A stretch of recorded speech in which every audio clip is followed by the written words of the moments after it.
আসসালামু আলাইকুম। আমি ডাক্তার মোহাম্মদ ইমাম হোসেন খান। আমি একজন নিউরোসার্জন এবং নিউরো স্পাইন সার্জন।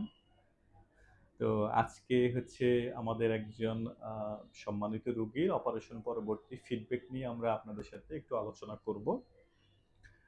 উনার নাম হচ্ছে মিস্টার নজরুল ইসলাম। উনার বাড়ি হলো চাঁদপুর। আমরা হচ্ছে উনার মেরুদণ্ডের অপারেশন করেছিলাম ফেব্রুয়ারি মাসের ২২ তারিখে। এবং অপারেশন করে হচ্ছে আমরা ওনার মেরুদণ্ডের মধ্যে রড স্ক্রু দিয়ে আমরা ফিক্সেশন অ্যান্ড ফিউশন সার্জারি করে দিয়েছি। তো আমরা এখন ওনার কাছ থেকে শুনবো অপারেশন করার আগে ওনার কি সমস্যা ছিল, বর্তমানে উনি কেমন আছেন। আসসালামু আলাইকুম। জি, আসসালামু আলাইকুম। ওয়ালাইকুম আসসালাম। নজরুল ভাই কেমন আছেন? জি, আলহামদুলিল্লাহ। ভালো আছেন? জি, আপনার বাড়ি কোথায়? আমার বাড়ি হলো চাঁদপুর পৌরসভাধীন ১৩ নম্বর ওয়ার্ড, আচ্ছা, আপনার বয়স কত? ৫৯। ৫৯ বছর। আপনি জি, কি কাজ করেন? আমি একটা ব্রিক ফিল্ডে জব করি। ব্রিক ফিল্ডে জব করেন। আচ্ছা। আমি তো আপনার কোমরের অপারেশন করেছিলাম। জি, আপনার মেরুদণ্ডের আমরা ফিক্সেশন অ্যান্ড ফিউশন সার্জারি করে জি, দিয়েছিলাম। এটা হলো ফেব্রুয়ারি মাসের ২২ তারিখে। জি, তো আজকে আমাদের কাছে আপনি ৩ সপ্তাহ পরে আসছেন। জি, কেমন আছেন আপনি? আলহামদুলিল্লাহ ভালো। ভালো আছেন? জি, অপারেশন করার আগে আপনার কি কষ্ট ছিল একটু বলেন তো? আমার কষ্ট ছিল মাথার ব্যথাটা নিচের দিকে নামতো এবং এক পর্যায়ে পা অবশ্যই আসতো। আচ্ছা। জি, মাজা ব্যথা ছিল এবং সেটা পায়ে নামতো। পায়ে নামতো। কোন এবং পায়ে নামতো? ডান পায়ে। ডান পায়ে নামতো জি, এবং পা অবশ হয়ে গিয়েছিল। অবশ হয়ে গেছে। আপনি হাঁটতে পারতেন? কষ্ট হইতো। মানে হাঁটতে অনেক কষ্ট হতো। জি, পায়খানা প্রস্রাব করতে, উঠতে বসতে জি, অনেক কষ্ট হইতো। অনেক কষ্ট হতো। জি। আপনি এই রোগটা নিয়ে কতদিন ধরে ভুগছিলেন? এই রোগটা মূলত দেখা গেছে আপনার পায়ে ব্যথাটা দেখা গেছে ৬ মাস আগে। আচ্ছা। আর এমনি মাথার ব্যথাটা ছিল ৪ বছর আগে, মিনিমাম ৪ মানে বছর। মাজার ব্যথাটা আগে ছিল, জি, পরবর্তীতে মাজার ব্যথাটা ধীরে, ধীরে পায়ে নামছে পায়ে গত না। ৬ মাস ধরে। জি, অর্থাৎ গত ৬ মাস ধরে আপনার হাঁটাচলা করা খুবই কষ্ট খুবই হয়েছে। কষ্ট ছিল।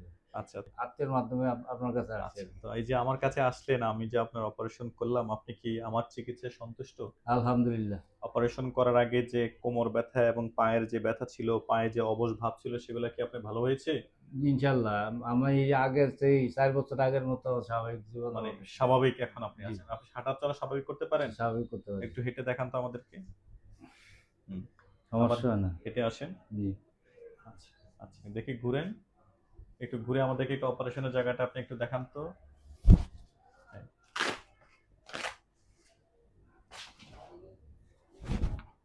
হুম। অপারেশনের জায়গাটা একটু ফোকাস করো। মানে এখানে কিন্তু খুবই ভালো আছে আপনার অপারেশনের জায়গাটা। একেবারে শুকিয়ে গিয়েছে।